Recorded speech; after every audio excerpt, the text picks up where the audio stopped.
Congress senior నేత మాజీ మంత్రి జీవన్ రెడ్డి మరోసారి సంచలన కామెంట్స్ చేశారు. కాంగ్రెస్ లో కొనసాగడంపై ఆలోచిస్తున్నానన్నారు. తన రాజకీయ భవిష్యత్ ఏంటో తెలియడం లేదన్నారు.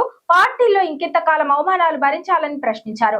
ఎన్నికల ముగింపు కాదు, సంజయ్ ఎమ్మెల్యేగా ఉన్నంత వరకు తమకు ఈ వేధింపులు తప్పవన్నారు. Power of attorney MLA Sanjay కి రాసిచ్చారా అని ప్రశ్నించారు. బీఆర్ఎస్ ఎమ్మెల్యేకు జగిత్యాల కాంగ్రెస్ పట్టా రాసిచ్చారని, స్పీకర్ ఏమో ఎమ్మెల్యే పార్టీ మారలేదు అంటున్నాడు. ఎమ్మెల్యే సంసారం మాత్రం కాంగ్రెస్ పార్టీతో చేస్తున్నాడన్నారు. అధినాయకత్వం కాంగ్రెస్ కార్యకర్తల మనోభావాలు గౌరవించాలని, జగిత్యాల్లోనే ఇలా ఉంటే పార్టీ మారిన మరో 9 ప్రాంతాల్లో ఎలా ఉందోనన్నారు. బాబు ఒకటి నా గురించి పార్టీతో నాకు అనుబంధం తెలుసు బాబు. పార్టీలో కొనసాగటం అనేది ఆలోచించిన పరిస్థితి ఏర్పడుతుందంటూ నేను పార్టీలో కొనసాగడం. ఎందుకంటే ఇవాళ ఆయన ఊరు వచ్చి మా మీద ఆధిపత్యం చెలాయిస్తా అని చెప్పని మా కాంగ్రెస్ పార్టీ మీద ఆధిపత్యం చెలాయిస్తే, మా కార్యకర్తలు అజమాయి చెలాయిస్తే, మా హక్కులో కాజేస్తే, కాంగ్రెస్ కార్యకర్తల యొక్క హక్కులను కాపాడలేక ఏం చేయాలి నేను? Please guide me, please guide me. Definitely అదే అందుకే బాధపడుతున్నావు అంటున్నా నేను. ఇప్పుడు ఈ శోభ ఇది ముగింపు కాదంటున్నా నేను. ఇట్లా ఈ విధమైన ఈ వేధింపులు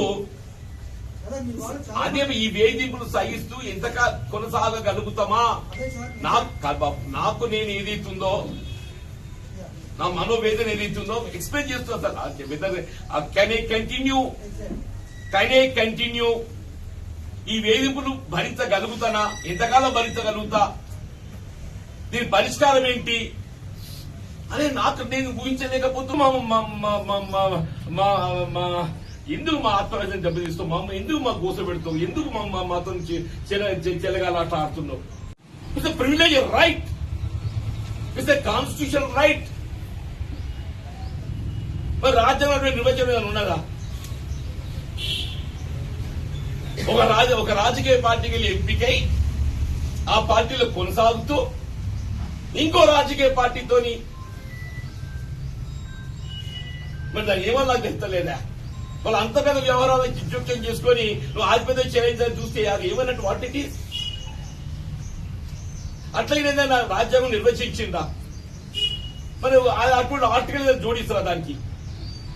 ఇప్పుడు ఏమైపోయిందంటే జగిత్యాల తెలంగాణ రాష్ట్రంలో కొనసాగుతున్నటువంటి పరిస్థితి చూస్తుంటే, జగిత్యాల పరిస్థితి చూస్తుంటే టెన్షన్ ఇది ఆర్టికల్ జోడించాలి.